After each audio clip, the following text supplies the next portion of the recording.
سنا ہے کہ ایک ماں اپنے بچے کو بچانے کے لیے سانپ بن گئی ہو؟ کیا ایک ناگن بھی ماں کی ممتا رکھتی ہے؟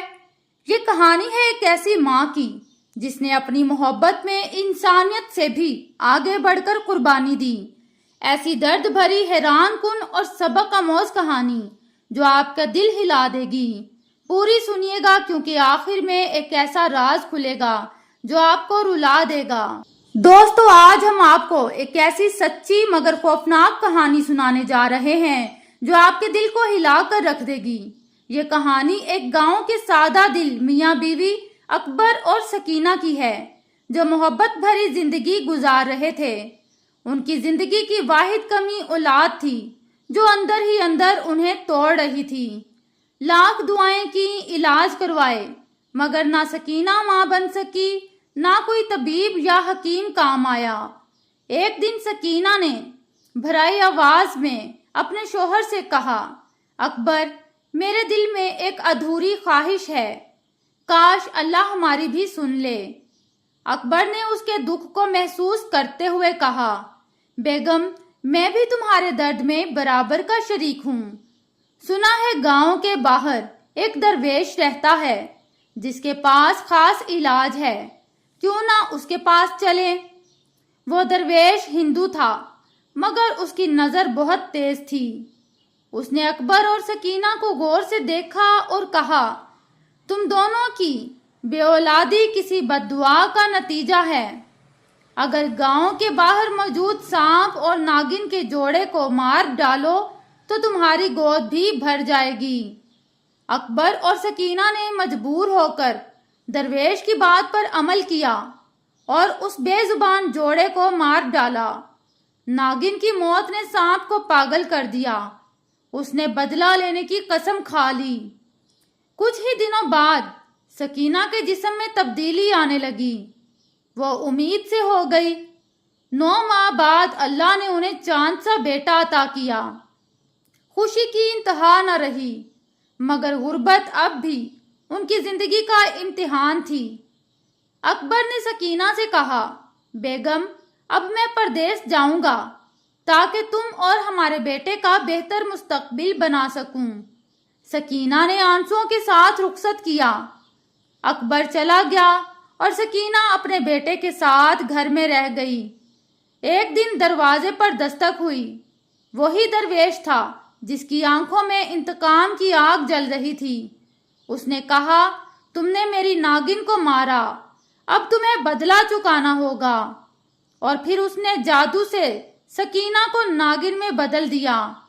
اب سکینہ ناگن بن چکی تھی اور اس کا شیرخوار بچہ بھوک سے بلک رہا تھا۔ سکینہ بے بس ہو کر گلیوں میں پھرتی رہی، فریاد کرتی رہی، اے لوگو، میرے بچے پر رحم کرو، میں ایک ماں ہوں جو مجبوری میں سانپ بن چکی ہے۔ مگر لوگ اسے دیکھ کر ڈر گئے، لاٹھیاں لے کر پیچھے دوڑ پڑے۔ وہ جنگل کی طرف نکل گئی۔ وہاں ایک نیک دل بڑھیا لکڑیاں کاٹ رہی تھی۔ سکینہ نے اسے روک کر اپنی سچائی سنائی اور کہا، میرا بچہ اکیلا ہے، بھوکا ہے، کیا تم اس کی ماں بن جاؤ گی؟ بڑھیا بے اولاد تھی۔ اس نے اللہ کا شکر ادا کیا اور وعدہ کیا کہ وہ اس بچے کو اپنا سمجھے گی۔ پھر وہ سکینہ کے گھر گئی، بچے کو اٹھایا اور اپنی جھونپڑی میں لے آئی۔ اب وہ بچہ بڑھیا کے ساتھ پلنے لگا۔ اس گاؤں میں ایک امیر تاجر سراج الدین اور اس کی بیوی زہرا بیگم اولاد کے لیے برسوں سے دعائیں مانگ رہے تھے۔ اللہ نے ان کی سن لی۔ زہرا بیگم امید سے ہو گئی۔ پورے گاؤں میں خوشیاں پھیل گئیں۔ زہرا بیگم کے ہاں بیٹی پیدا ہوئی جس کا نام نورین رکھا گیا۔ نورین جیسے جیسے بڑی ہوتی گئی، اس کی خوبصورتی، ذہانت اور نرمی نے سب کو حیران کر دیا۔ دوسری طرف وہ یتیم بچہ جو بڑھیا کی پرورش میں تھا، اسے سب فیضان کہہ کر بلاتے تھے۔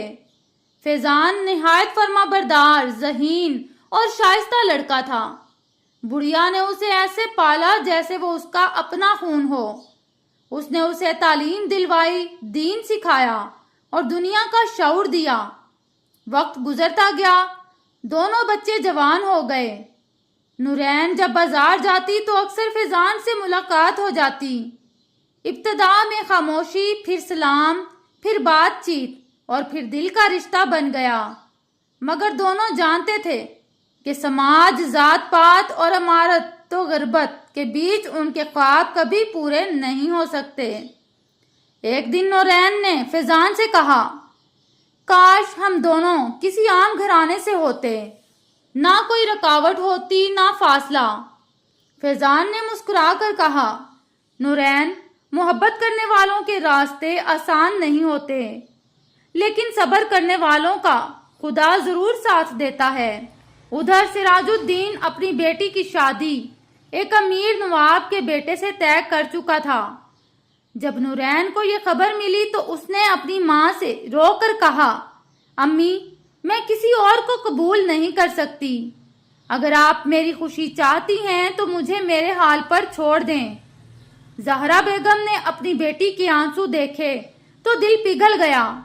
انہوں نے سراج الدین کو منانے کی کوشش کی، مگر وہ غصے سے بولا، میں اپنی عزت خاک میں نہیں ملاؤں گا۔ اس یتیم کو داماد بنا کر کیا دنیا کے سامنے شرمندہ ہو جاؤں؟ جب یہ بات بڑھیا کو معلوم ہوئی تو اس نے کہا، سراج میاں، اس لڑکے کی ماں نے اپنی زندگی قربان کی ہے، وہ ناگن بن گئی صرف ماں بننے کے لیے، اور تم آج اس کے بیٹے کو ٹھکرا رہے ہو۔ سراج الدین حیران رہ گیا، کیا مطلب؟ یہ کسی کی بات کر رہی ہو؟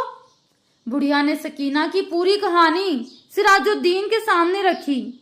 جب یہ سچ سراج الدین پر کھلا کہ فیضان دراصل وہی لڑکا ہے جس کی ماں انسان سے ناگن بنا دی گئی، تو اس کی آنکھوں سے آنسو جاری ہو گئے۔ اس نے فوراً سب کے سامنے اعلان کیا، میں اپنی بیٹی کی شادی فیضان سے کروں گا، کیونکہ اس کے خون میں ماں کی قربانی اور وفا شامل ہے۔ پورا گاؤں یہ سن کر حیران بھی تھا اور جذباتی بھی۔ سکینہ جو جنگل میں ایک ناگن کی صورت میں رہتی تھی، اپنے بیٹے کی شادی کا منظر دور سے دیکھ رہی تھی۔